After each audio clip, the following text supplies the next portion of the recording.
Welcome to Work from the Inside Out, a podcast that highlights real-life stories, practical strategies, and best practices for transitioning your career from unhappiness and dissatisfaction to fulfillment, meaning, and joy.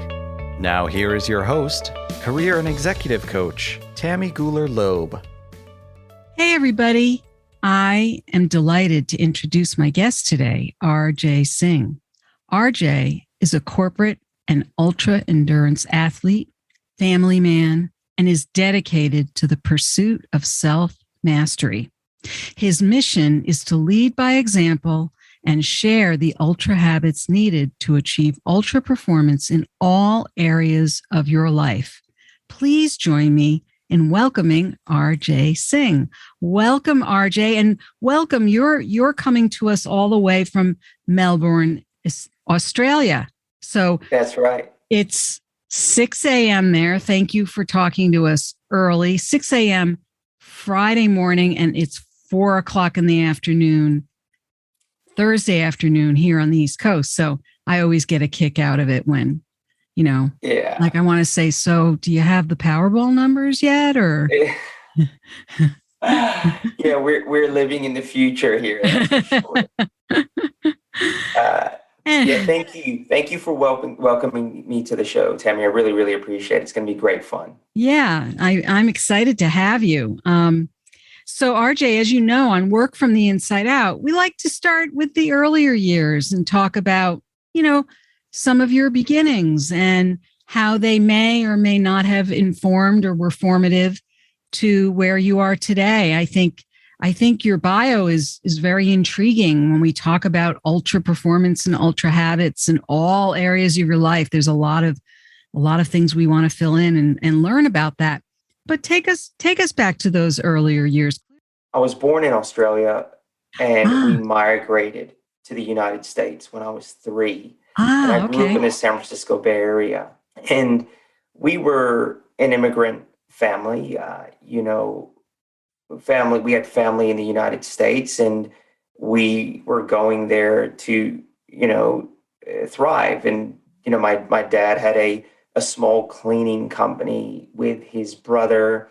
Early years were great. I mean, some of my best memories were when we were all together as a extended family. I was talking to my cousins about this the other day, that one of the things that I miss was, growing up in an immigrant family, you were all together all the time. The whole summer was spent at cousin's house. And, we did what kids did. I was extremely outgoing, extremely active, and very impulsive. Right. I had a tendency to keep moving, which served me really well with sport, which I took very early to soccer.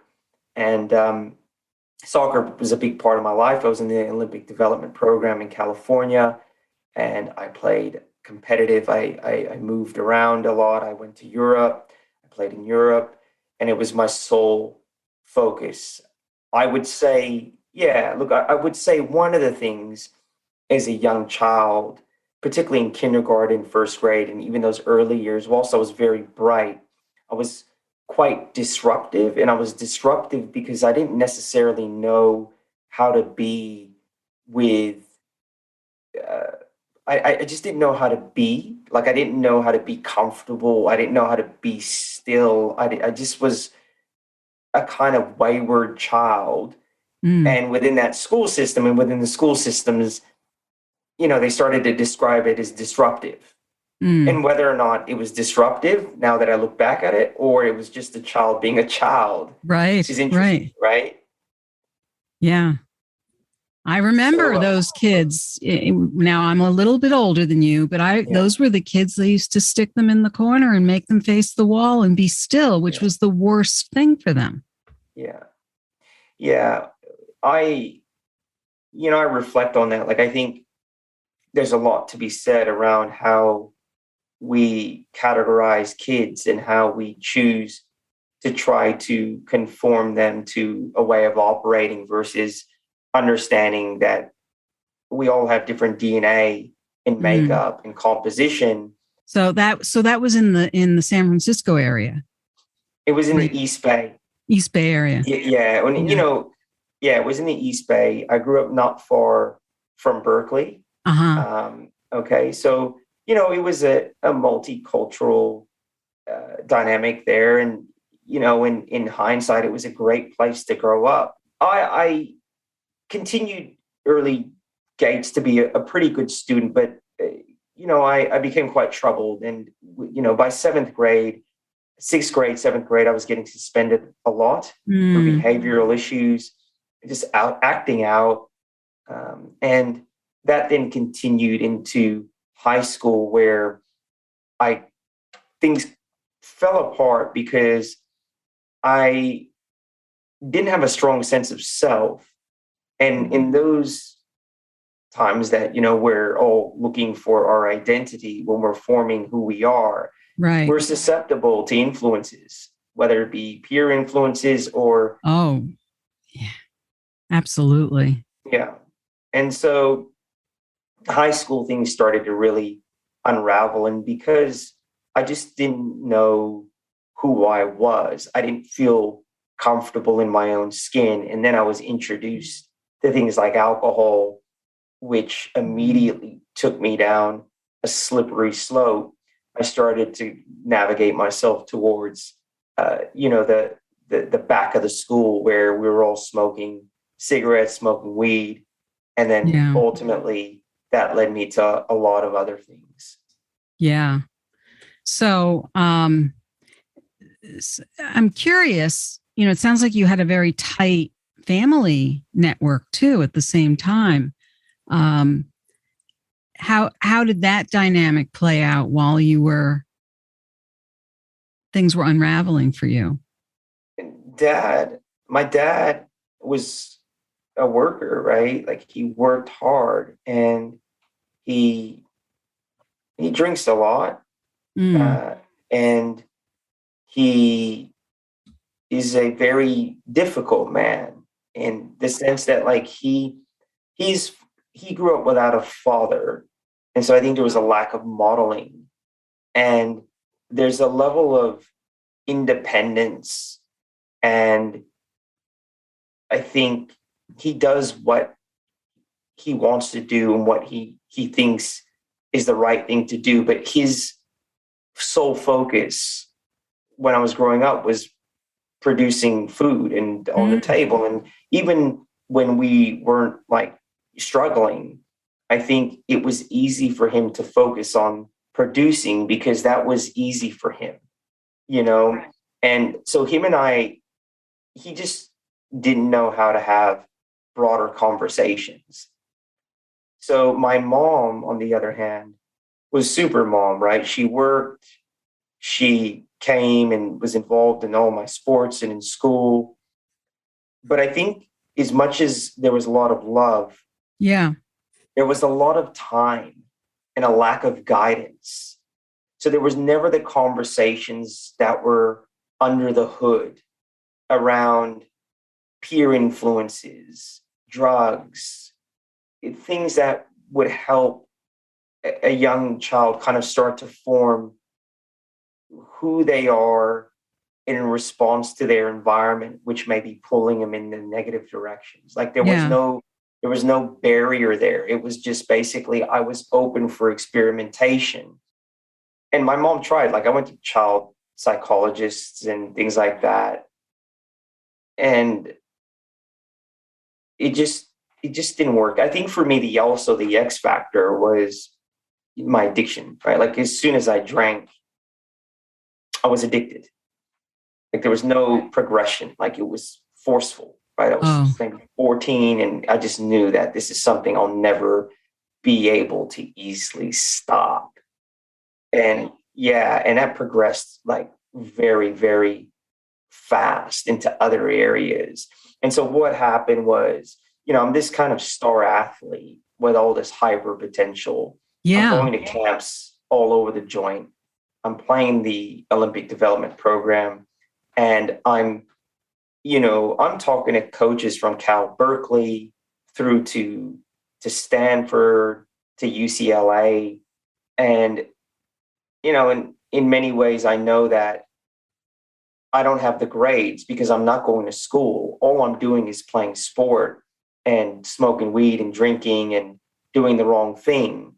And, I could be on a path to going professional without having to go to school. But ultimately what happened was all this behavior and all this extra stuff I'm doing in the form of smoking and drinking. I get to this place when I'm around 17 years old, and those influences surpass any positive influences I'm having from sport. And the sport starts to go. And once the sport starts to go, all gloves are off. And I start to form my identity, moving away from an athlete to a person that is a partier that can facilitate fun, facilitate drugs, then ultimately to selling drugs. And that's when things became really, really dark, in the sense that I started to embrace that sense of identity and this perceived power and control I now have, which I've never really felt. And that was it. That was it. Yeah. So that was the first time you really felt like you started to know who you were in some ways. Yeah. So we all need an identity. And the thing is if we can't create a positive identity, I think our ego construct doesn't really care whether it's a productive identity that we form. We just need to produce an identity. It'll form to the environment. So, what I mean by that is I'm starting to hang out with drug dealers or people that are using drugs, and they're starting to interact with me in a certain way because I have the drugs and I'm feeling good and I'm like feeling a sense of, and so my ego and my construct doesn't recognize, this is a completely crazy dynamic. Like, this is completely non-productive. My construct just recognizes it as, hey, you're fitting in, you're valued. Yeah. Well, it's interesting though, when you think about how deeply involved you were in sport, right? You were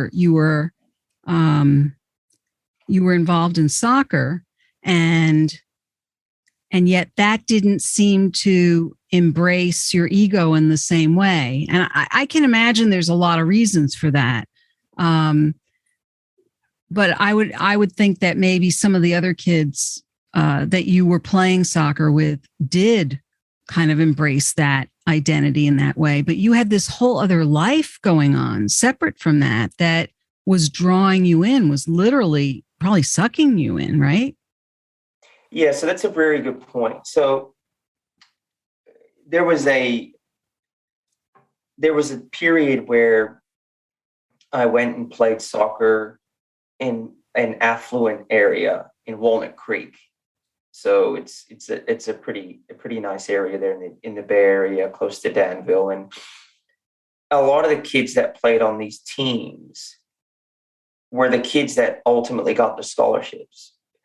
But I would have looked at them as tier 2 growing up, right? But what was different was my environment at school.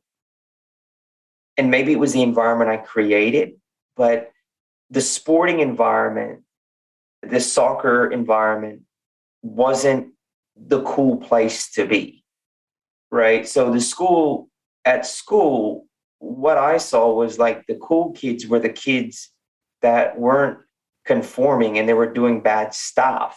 And that's probably that was my perception. I'm sure there was kids that weren't, but it wasn't a school that was organized, or it had a wide array of socioeconomic demographics, all that kind of complexity. Yeah. Where I look at some of the kids that were going to schools that were a lot more focused and probably had better resources.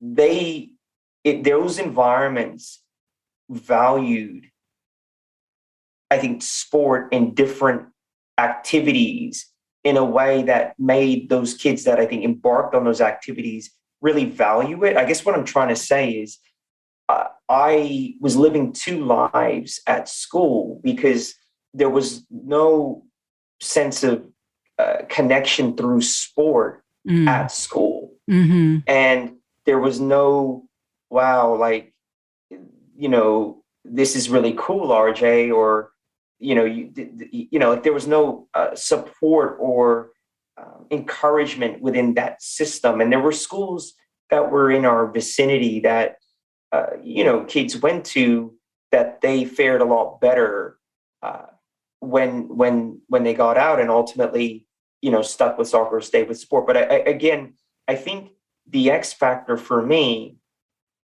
was my addiction, right? And I think irrespective of what environment I would have been in, I think that I would have still had an issue with addiction, which would have always made it very difficult for me to be consistent, especially at a high level where we were all and people are all the same skill sets, and that would have been at an entry to an NCAA Division I or straight into the professional MLS or something like that. Like at that level, everyone's good, and you really have it together, right? And so, yeah. So at 17, it sounds like things shifted even more significantly for you, and you were no longer playing soccer. That was the last year. So I was on house arrest. Oh, okay. I was at that point in the juvenile system, and what happened was I was supposed to go into my last year of high school. So I think I was 16 at the time. And I had an opportunity to go live in Belgium because my coach was also a player, and he made the first team in a town called Westerlo in Belgium, where he was going to be a professionally paid athlete. And he asked me to come and stay with him. It was a funny story. I met an agent in LA who connected me with someone in Belgium, and it just happened to be the same agent that was representing my coach in California. It was weird. But ultimately, what was organized was an opportunity for me to go stay with Troy in Belgium and play on the juniors and then just finish my last year out. I went there for 2 months and got drunk every day and just ended up in the weirdest and kind of dangerous situations in a place where I couldn't even understand the language. So I came back home. And when I came back home my senior year, I got addicted to meth. Oh, wow. And that was it. It was hard, right? So, you're 17, you're at the epicenter of a meth surge. And, and this is 99, 2000. And a lot of us kids just got addicted to meth, and we didn't know how to cope.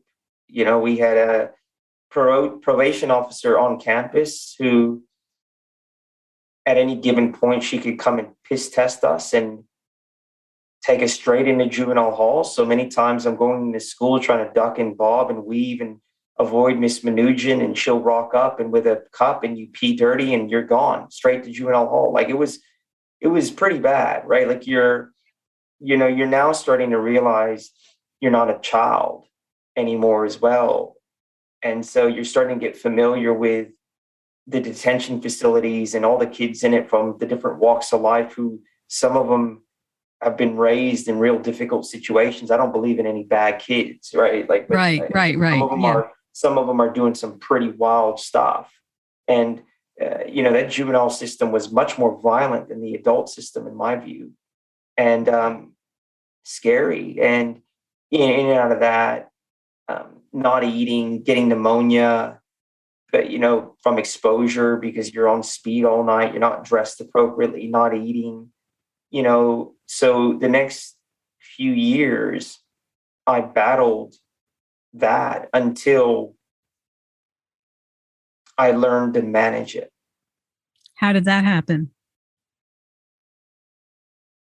I realized very quickly in that world that in order to maintain the chaos of my addiction, I needed to control it by being in control of the distribution of it. So by selling it and getting more organized and better at how I managed my addiction through selling it, I could then control it. See, I found that a lot of the mess around and a lot of the, exposure and just all the stupid stuff happened from just looking for drugs all the time. And it was painful and torturous as well. It's like you're looking for medication without any money. And you can't, it's like trying to find a pharmacist to get medication, and you can't find the pharmacist, and nor do you have the money to find a pharmacist. So you're consumed all day with petty crime, doing stupid things, robbing Peter to pay Paul. And it was just torturous. And what I realized was I needed to sell it in a big way. And in that way, I could then control my usage because I had it all the time. And so I became an addict that was, I guess, what you'd call top up. Like I just 24/7 used alcohol and drugs, which was a combination of alcohol, weed, and speed. So I used all three to try to regulate myself, because I'd use speed and I'd be like, when I was, as I started to get to 24, 25, and that's ultimately when I quit speed, I physically couldn't handle the anxiety anymore. Like I would use speed, I would smoke a lot of weed to try to calm down, and then I would drink. And then every night I'd find myself at the 24-hour gym in the sauna, just trying to sweat everything out, because I'd work out for days without sleeping. I just tried. I got to this point where my body didn't and could not handle this concoction of drugs. And I just wanted it out of my system as soon as I put it in, but I couldn't stop doing it. Yeah. It was pretty mad. Right. And, at this point, we're talking about 23, 24, and now pursuing a degree. Oh, you were also in school. I somehow managed to get myself into a private university in San Francisco, a business school. And that was primarily a law school, but they started an undergrad program. And so I'm living this complete double life. This is downtown San Francisco. I'm educating myself. I'm telling myself now I'm doing okay. This is already after a couple significant sentences and time in jail, and I'm trying to get it together, but I'm living a double life again, like I did in high school, right? I'm going to this business school, which is in the evening. And then after, I'm going straight to the Tenderloin and spending all night doing what I'm doing out there, making money, doing what I'm doing, being around the people I'm around. And in many ways, I love it, because I love living this kind of crazy dynamic, right? It all came crashing down in my final semester of my undergrad degree, because I got pulled over in my car and they searched the car and they found drugs and guns. Oh, wow. Yeah. And that was it. So when you say that was it, I mean, I can imagine you were put in jail again, but was that what? So, and I know people in jail manage to get their hands on all kinds of stuff too. So was that, no? No, whenever I go to jail, I get fit. You get fit. I get healthier generally. Yeah. Mm.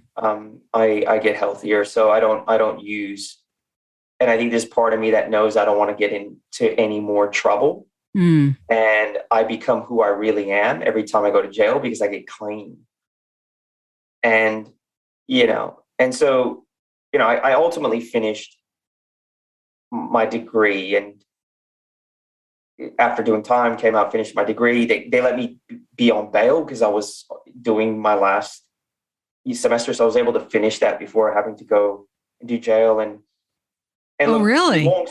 yeah, they let me get bail because of that. Like the judge was like, you know what, like this is a weird situation. In fact, my lawyer, to make things weirder, her alma mater was where I was going to school. So like she was mind blown, right? Like they were all very kind of, like they couldn't put it together, right? Because on the face of it, I now look like this studious Indian kid. I knew how to play the role at that point, but behind the scenes, there was all kinds of stuff going on, right? Like it Yeah. was very complex. And so you fast forward, I'm now 26, and I'm I get out, I start doing the same stuff again, making money the wrong way. The So you violence finished your around degree. You went to jail for how long? over a year. Over a year. You got out and you started it all over again. I tried to not, and that lasted 2 months. Yeah. Well, I guess what I'm curious about is over these years. I mean, we're talking, over 10 years now. You've well over 10 years. You've been addicted, basically. Did you ever get? I mean, I know that your mother or your parents got you, at least tried to get you some help, but did you ever? And I know that getting help means a lot of different things. Were you ever? Did you ever go to rehab? Did you Oh ever? yeah, I went into rehab the first time when I was 17. Okay. And then again 3 times. And I even went to a rehab that was, I don't think we realized it at the time, was Scientology driven and based, right? Oh, Like interesting in oh Santa wow. Cruz, right? Yeah. And ultimately, I did get sober through 12-step recovery. Mm-hmm. I knew it was where I would get sober if I ever did. Like I knew it worked because I saw the illustrative examples around me, and I am a member of a 12-step community today.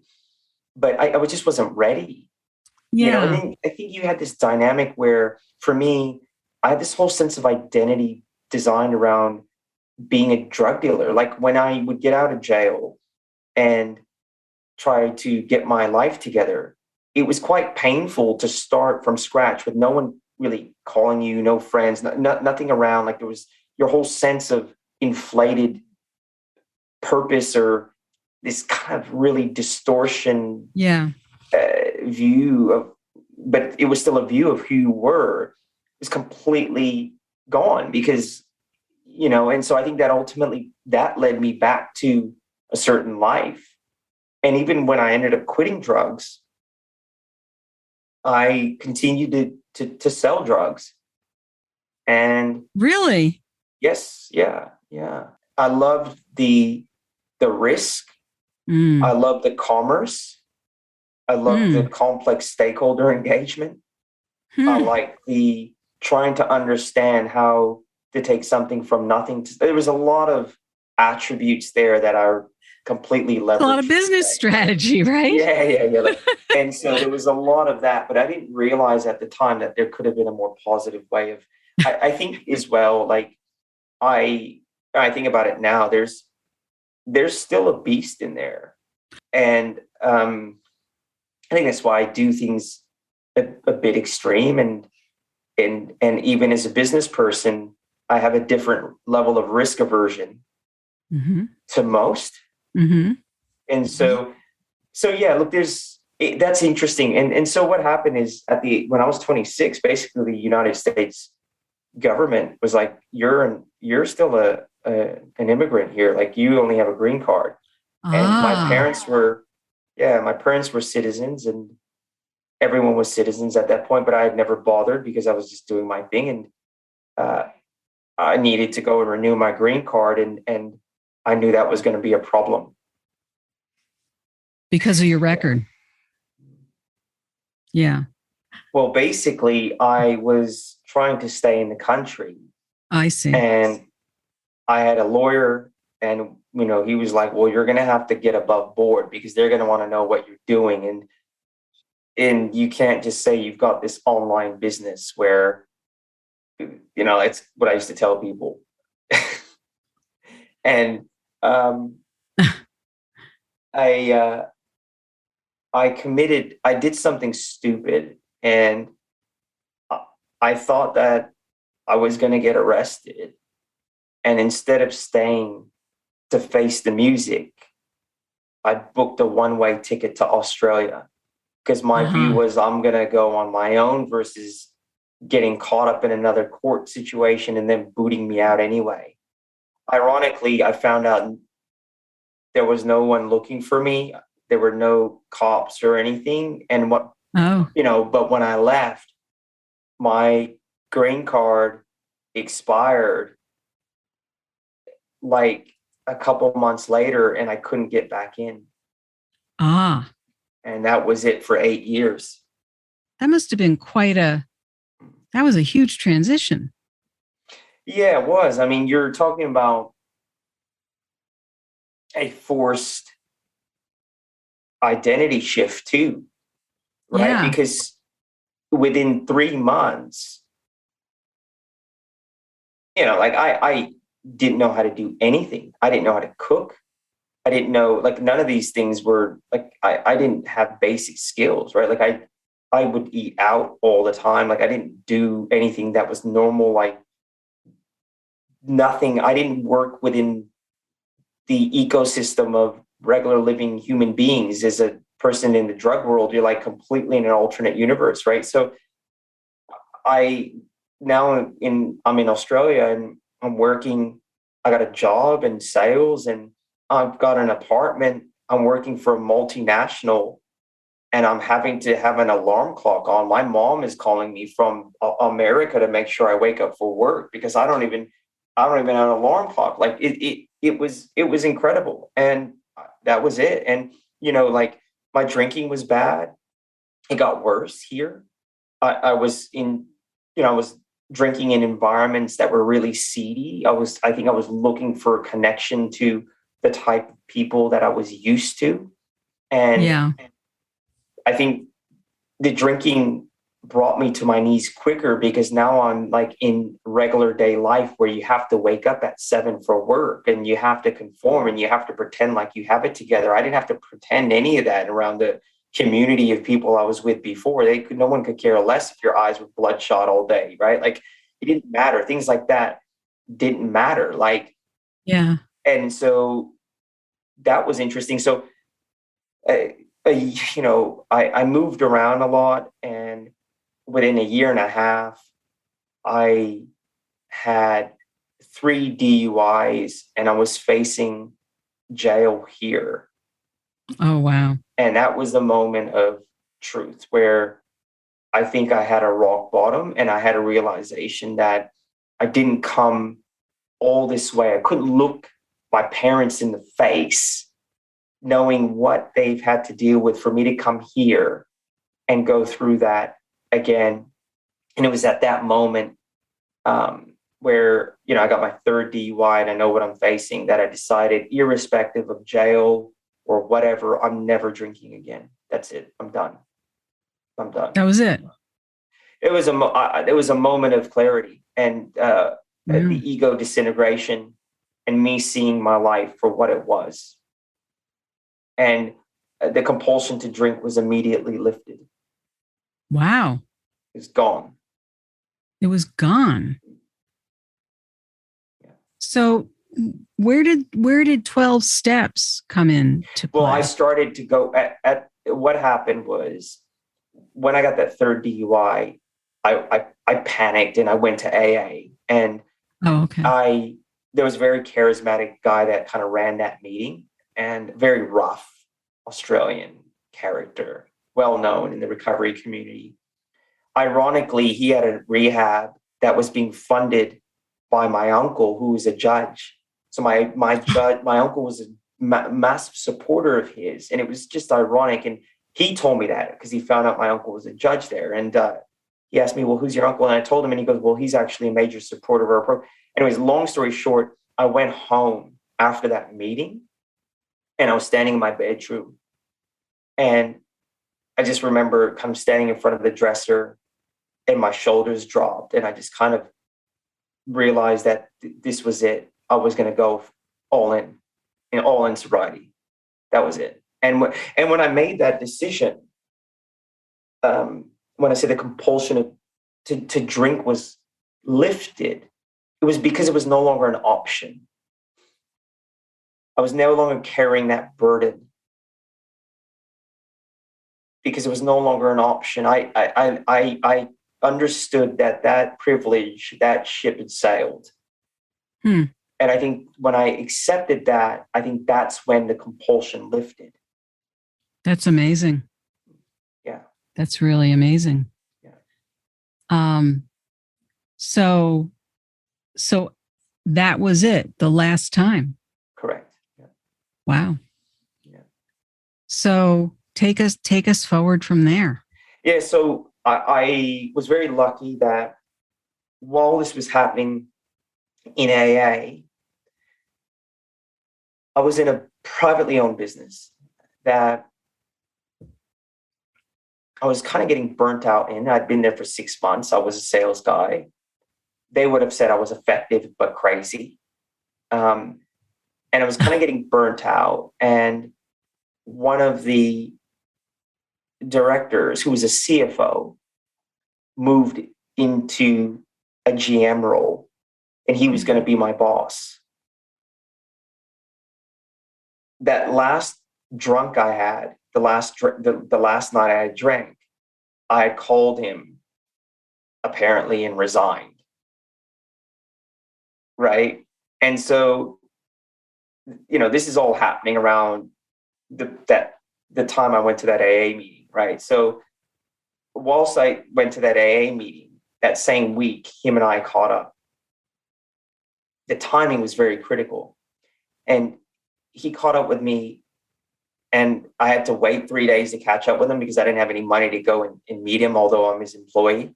And I'd run out of money. I had a negative bank balance, and I'm in a foreign country. It's pretty scary. And we catch up, and he goes, "Let me give you some advice. Don't make any career decisions 5 a.m. when you're drunk." And I told him what I'm telling you. And he basically said to me that you've got something there. Like, there's something we all know that you have in terms of ability, capability. And he goes, I'm paraphrasing, like, I'm going to help you harness it. Right. And I just was very lucky that whilst I had this moment of, I need to get sober, I was presented an alternate opportunity to form a new identity. You see? Did you realize it at the time? No. So Matthew is a mentor of mine still, and we work together. Oh, nice. Yeah, we became a competitor, but now we're working together again, where he and I work with businesses to help them scale and grow. And it's beautiful now. We have kids the same age, our wives get along. But he's an actual teacher. And he's set up grad programs in the firms that I was in that have created some of the most successful people in our industry. And he has an inclination to hard cases. He likes, I think what he realizes is that with chaotic people, there's X factor, and he's willing to go in there and figure it out. And so I just happened to meet the right person with the right DNA at the right time in my life. And that was it. We grew that business over 100% in 1 year. It was remarkable. And what I started to do was re-establish a new view of myself. And that was it. So yeah, I started running. So that's when you started running? I started running because I needed something to do in the evenings when I was drinking. Mm-hmm.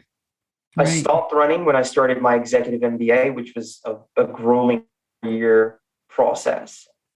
And then I went back to running when I finished my MBA, Mm-hmm.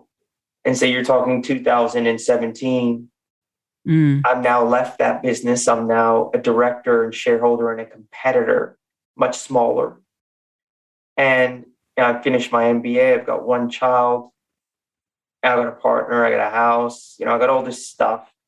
Been sober. Yeah, I've been sober 7 years. And, like I've always tried to make the connections, and these are all what I call crucibles, right? Like the MBA was an intentional process I wanted to throw myself in to grow. Wasn't even looking for an outcome or a wage increase or a new opportunity. Like I just wanted to do something hard. And I then came across ultra marathons, and I'm a good runner. I like the long game in any sense. And I knew that would be a crucible, and it would evolve into more learning. And from there, the ultra running connected with my love of commerce, with my background from my MBA, all culminated in Ultrahabits, you see. So tell us about that. Tell us about what that means. So Ultrahabits is really, there's no ultra habit. Habits are mundane, right? So no habit in itself is extraordinary, but it's the connection and interrelatedness between the small things that we do that ultimately create what I call ultra outcomes, right? And so when you're training for ultra marathons or anything that is hard, it's all about the process and the moment to moment, the packing your bag the night before, having things ready, having your week planned, having a organized kind of system to ensure that you're able to manage your life, your kids, your business. All this stuff requires paying attention to what you're doing and how those things you're doing relate to each other, so you could create impact, when you're racing, right? And there's a lot of preparation in the process when it comes to ultra endurance, and the outcome of the race is just the race. And for me, that's really what life's about, right? Like for me, it's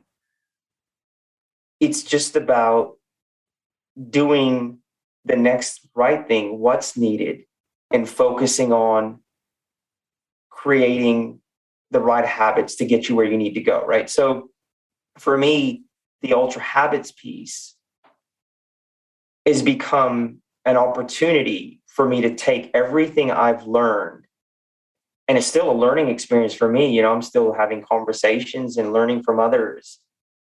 And, the irony is missed that I was always about habits. Addiction is a habit. Sure. It's just I've reorientated him to a more positive. So this is what it's about. And Ultra Habits is really focused towards the executive. And how do we, as executives, navigate a world where we're expected to be at the peak of our performance for 20, 30 years, not even 4 years or 5 years, like an athlete, whilst managing family, life, health. In many ways, we don't get the grace as an athlete would, right? Right. We don't. Right. And so that's what this is all about. Yeah. And so, you kind of move through different iterations of yourself. But now I feel in the main, I'm in a place where I know how to pick up and leverage habits as required and how to shift as required. And I think that's the overarching message. I think is, for listeners, we need to become curious, and we need to start to want to investigate our operating systems, because most of us are living in the dark. We're just kind of being moved by impulse, moved by pleasure, moved away from pain. What we perceive as pain may be actually beneficial. What we perceive as pleasure is maybe pain in the long run. And so we need to start to become curious around our systems and see, are they really serving us? And are they moving us towards our true north? And hence the reason why I call this program Work from the Inside Out, right? Because it is about being curious. And where do we find our curiosity? It comes from within. We can be curious about what's outside of ourselves, but we still have to decide from within how we feel about that. And does that work for us or not? And then where do we want to take it? At least that's my bias. I agree with you. So I do Ultrahabits, which is a podcast, primarily executive learning platform. It's great. And in terms of how and what I do during the day, I'm working in startups. I focus on working with companies. Right now, I'm working in a company called Tenant as the chief revenue officer. They're a company that has just received Series A funding from a global competitor / now partner. So at one stage, we were disrupting this investor in this market, and we have now an investment in the form of Series A. And what I'm there to do is drive the growth and the revenue strategy to ensure that we're meeting that investment. So for me, it's about instilling the right habits in the business from a behavioral, but also sales growth, marketing, customer experience, product design, all that stuff. All the stuff around Ultrahabits is applicable within the business context. And, this is what I'm doing right now. Probably be doing that for the next 2 years as we really try to ramp up growth and deliver on our objectives. And I'm just trying to, keep it all balanced and integrated. For me is my approach, going back to meditation, which I lost during a lot of training. And when I was racing, it kind of went because I was out early in the morning. So, just focusing on, 40 now. And so just focusing on that next phase. So that's where I'm at. Still sober, still healthy. Great. Getting older, more white in the beard. Well, we're all getting older. We are. Every moment. We're older now than when we started this conversation. Yeah, that's true. None of us are Benjamin. But I feel wiser. Yeah. I feel wiser for sure. Yeah. Well, now if people want to learn more about Ultrahabits and about your work and about your life, where can they find you? Ultrahabits.co. So www.ultrahabits.co. And I'm on LinkedIn. And any questions, anything, I'm always available, willing to talk. Great. Yeah, for sure. Thank you. So one last question. We'll have that all in the show notes. I really appreciate you sharing your story. I think it's remarkable. And congratulations on your sobriety. Thank you so much. Really, there's nothing easy about life in general, and there's definitely nothing easy about all that you've been through and done. But it's really, I think it's exciting to be a parent and to have all that you've done to bring that to your life. I think no matter what you've been through, you get to take that with you and reflect on that. So if you were to give someone else a piece of advice, if they were looking at what was next for them, they were thinking about making some sort of a change or a transition, what might be a key piece of advice you would give them to get ready to make a transition? Yeah, for sure. I think it goes back to the earlier point around getting really curious around what your ideal life would look like. When you sit there and you have, we all have our imagination play out of, wow, I could be that, or I could do that, and I don't mean in a fantasy, like, I'm going to become Superman or Batman, Right. But in terms of just looking at, we all have those moments where we get inspired by a song or a video or something we see on YouTube, and we think, wow, my ideal life could look like X, Y, Z. I think getting really curious around how to get there is really important. And for me, that's finding people that have walked that path before me and surrounding myself. I'm a massive, massive believer in immersion within environments that help me move towards where and who I want to be, not going at it alone. And so if that means that, I'm a woman who wants to do something about my fitness and I admire this woman or I admire this person in my network, well, where does she go to the gym? Is she part of a fitness group? Or, just starting to get curious around what are the people that are and have walked that path done.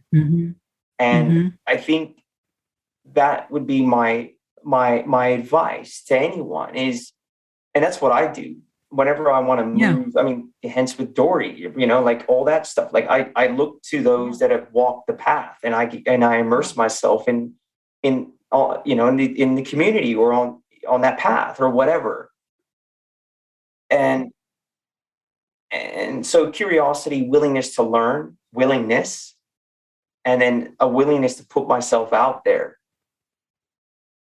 Because if you don't have that, if we don't have that, if I don't have that, I'm going to stand still. That's for sure. Yep.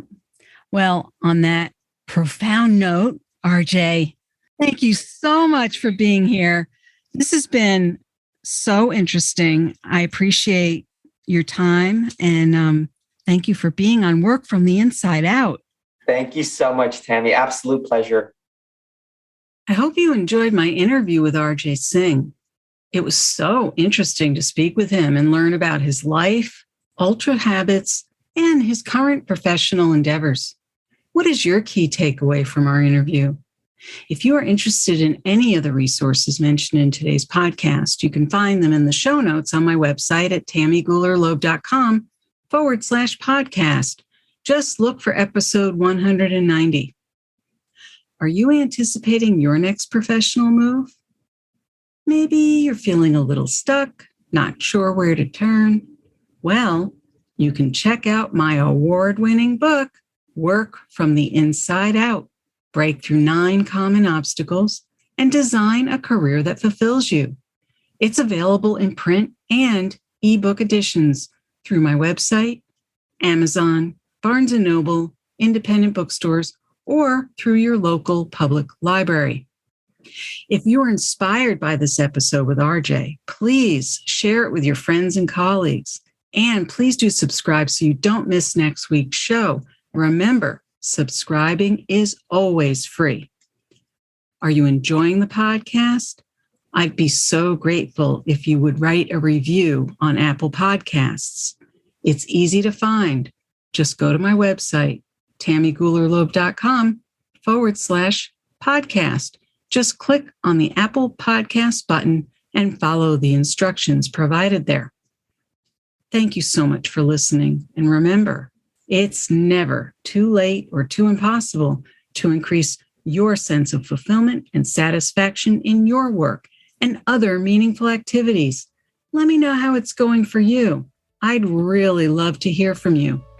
Bye for now. Thank you for listening to the Work from the Inside Out podcast. For more information, you can find us at www.workfromtheinsideout.com.